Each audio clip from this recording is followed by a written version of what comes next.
एकता नगर उसका जो holistic development हुआ है वो अपने आप में ये संदेश देता है, विश्वास पैदा करता है कि वन और पर्यावरण के क्षेत्र के लिए आज एकता नगर एक तीर्थ क्षेत्र बन गया है। आप भी इसी क्षेत्र से जुड़े हुए मंत्री और अधिकारी आए हैं।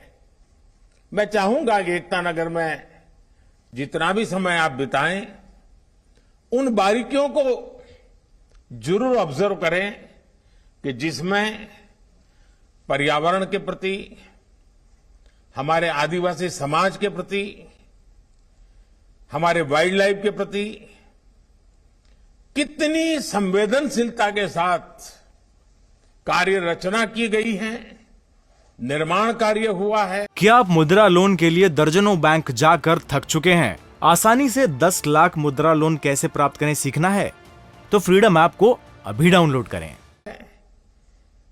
और भविष्य में देश के ही अनेक कोने में वन पर्यावरण की रक्षा करते हुए विकास की राह पर तेज गति से आगे बढ़ सकते हैं। इसका बहुत कुछ देखने समझने को यहां मिलेगा।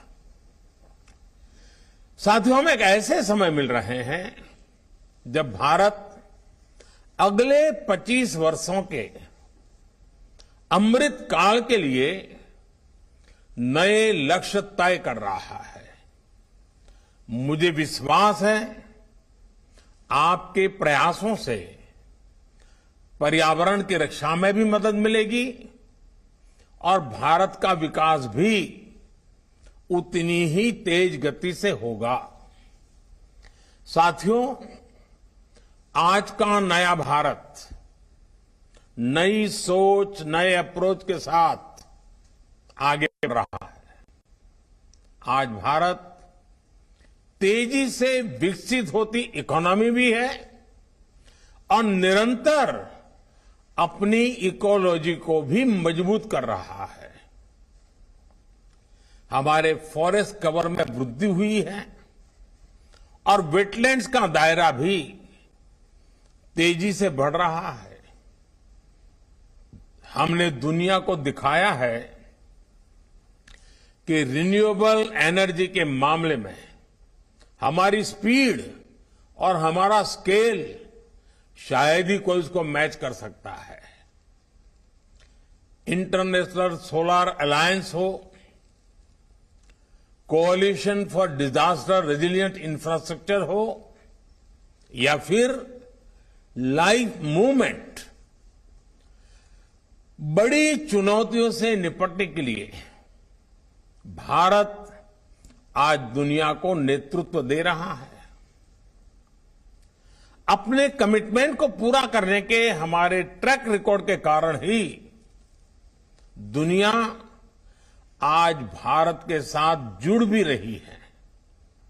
बीते वर्षों में लायंस, शेरों, बाघों, हाथियों, एक सींग के गैंडों और तेंदुओं की संख्या में वृद्धि हुई है। जैसे अभी भूपेंद्र भाई बता रहे थे, कुछ दिन पहले मध्य प्रदेश में चीता की घर वापसी से एक नया उत्साह लौटा है। हर भारतवासी के रगों में, संस्कारों में जीव मात्र के प्रति दया और प्रकृति प्रेम के संस्कार कैसे हैं, वो चीता के स्वागत में देश जिस प्रकार से झूम उठा था, हिंदुस्तान के हर कोने में ऐसा लग रहा था जैसे उनके अपने घर में कोई प्रिय मेहमान आए हैं। ये हमारे देश की एक ताकत है।